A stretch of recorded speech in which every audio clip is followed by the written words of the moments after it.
Cette semaine, je pars à la recherche d'une nouvelle boussole qui n'indiquerait plus le capitalisme mondialisé, mais une autre direction à suivre pour en venir à bout. Et tant qu'à faire, qui permettrait de se réaligner avec la Terre et notre humanité. Je m'appelle Vincent Verza et tu regardes le vlog des gens qui se bougent.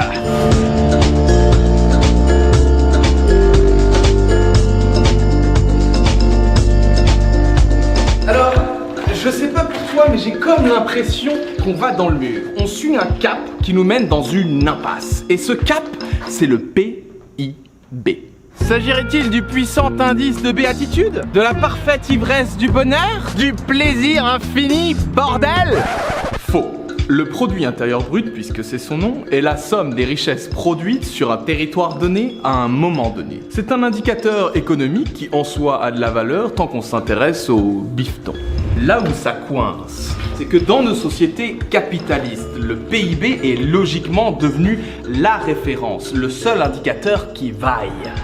Or, si le PIB constitue notre seule et unique boussole, il y a de bonnes chances pour que nos seules et uniques réussites soient économiques. Pas humaines, pas sociales, pas environnementales, mais froidement économiques. Car le PIB ne dit rien de l'état de santé des gens, de leur bien-être. On ne met pas de valeur sur les temps en famille, sur le repos, et on le paye à prix fort. En France, 5 millions de personnes sont en arrêt de travail pour dépression, stress aigu ou risque diagnostiqué de burn-out. Et au niveau mondial, selon l'OMS, 300 millions de personnes souffrent de dépression, une augmentation de plus 18% entre 2005 et 2015. Le constat est sans appel, à force de vouloir le beurre et l'argent du beurre, on finit en burn-out. Pire, le PIB comptabilise l'économie souterraine. On en vient à se réjouir des quelques points de croissance que nous accordent la prostitution, la drogue et les recettes en tout genre. Détruire les stocks de poissons jusqu'à vider les océans fait grimper le PIB. Les dégâts environnementaux sont positifs dès lors qu'on emploie des gens pour les nettoyer. Je n'invente rien, le créateur du PIB lui-même disait qu'il pouvait difficilement servir à mesurer le bien-être d'une nation. Après un siècle de règne sans partage, il faut que l'on change de cap. Je ne pourrais pas imaginer meilleur endroit pour trouver une nouvelle boussole que la magnifique ville de Grenoble qui accueille cette semaine, oh coïncidence, le Forum international du bien vivre. Ah, ça tombe bien, j'adore bien vivre, je le fais tous les jours. Le bien vivre, c'est un peu le concept qui a le vent en poupe, dans lequel plein de gens venus du monde entier se reconnaissent. Mais le bien vivre, qu'est-ce que c'est? Est-ce que ça se mange? Il faut que je tire ça au clair. Usted ha sido el ministro del buen vivir. ¿Qué significa para usted? Mira, el buen vivir significa tres cosas. La armonía de los seres humanos con la naturaleza, la armonía con las otras personas, pero principalmente, en mi opinión, la armonía conmigo mismo. Choisir d'être heureux est un acte de résistance politique. Parce que tout système de domination, d'exploitation, en réalité, il se fonde sur la dépression. Et c'est la dépression qui va ensuite produire ce que la Boétie appelait de la servitude volontaire. Donc à partir du moment où on s'entraide pour sortir de la dépression, pour aller justement vers le buen vivir, vers le bien vivre, vers l'art de vivre à la bonne heure, on est dans une capacité de résistance créative et c'est un acte non seulement personnel mais un acte de résistance politique. D'où le fait que j'ai la pêche dans toutes les vidéos. Alors si je comprends bien, le bien vivre, c'est un programme politique, ça s'intéresse au rapport de pouvoir dans notre société, basé sur des concepts philosophiques. Ça apporte des réponses sur la façon dont fonctionnent ou devraient fonctionner nos sociétés.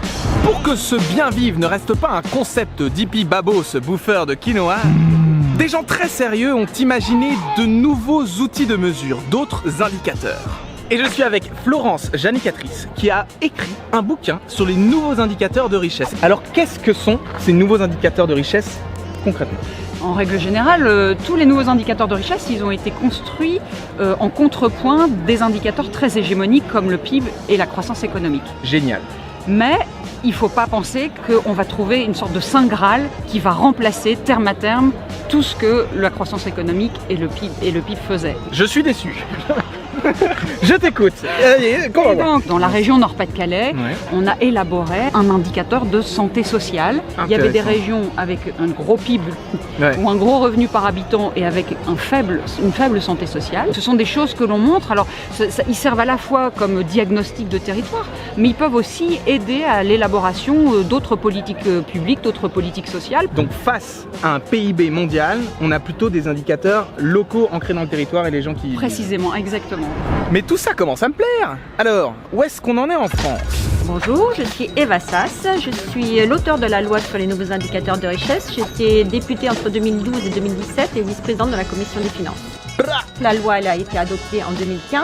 Chaque année, le gouvernement publie un rapport effectivement avec ces nouveaux indicateurs, Ouais. mais en réalité, il ne s'en sert pas comme outil de pilotage. Ah, Parce que pour l'instant, c'est le gouvernement qui fait ce rapport et donc évidemment, il n'est pas très objectif. Il trouve qu'il s'améliore sur tous les sujets. C'est même devenu un peu un outil de promotion de ses propres réformes, alors que ça devrait être un outil critique. Il faudrait en fait qu'on fasse un rapport citoyen sur ces indicateurs pour que nous, en fait, on juge le gouvernement par rapport à ces indicateurs-là.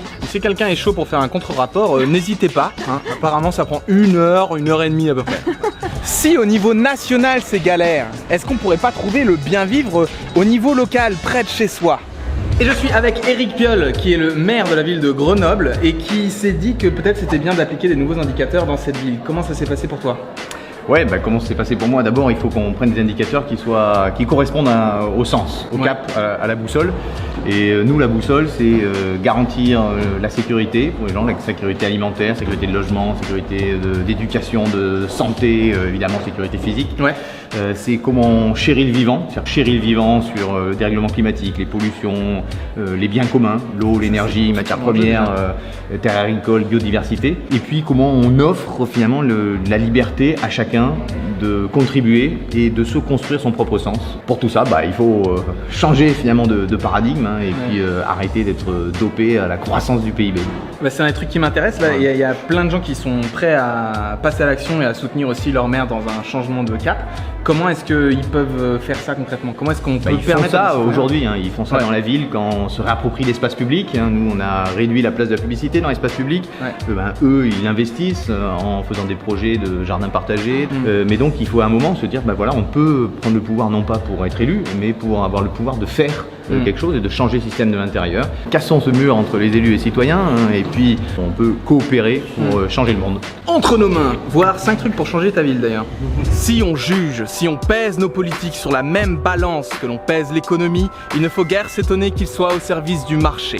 C'est ce que fait le PIB. Mais à bien y réfléchir, qu'est-ce qui fait le plus sens? La vie au service de l'économie ou l'économie au service de la vie? Ces discussions sur le bien vivre m'ont inspiré et j'ai envie de te laisser sur un petit essai sur le sens de la vie. Tu me diras dans les commentaires si ça te parle. 7 milliards d'êtres humains sur une Terre fonçant à 108 000 km/h autour d'un soleil perdu dans l'univers. Raconté en un jour, je n'existerai qu'une infime fraction de seconde de cette grande histoire. Et à mes pieds se trouve une autre vie qui ne durera qu'une infime fraction de la mienne. Perdu entre ces deux extrêmes, je vais faire de ma vie ce qu'il me plaît. Une vie pleine de sens, de contribution à la vie des autres, de créativité et de célébration, car dans son insignifiance, je trouve ma liberté.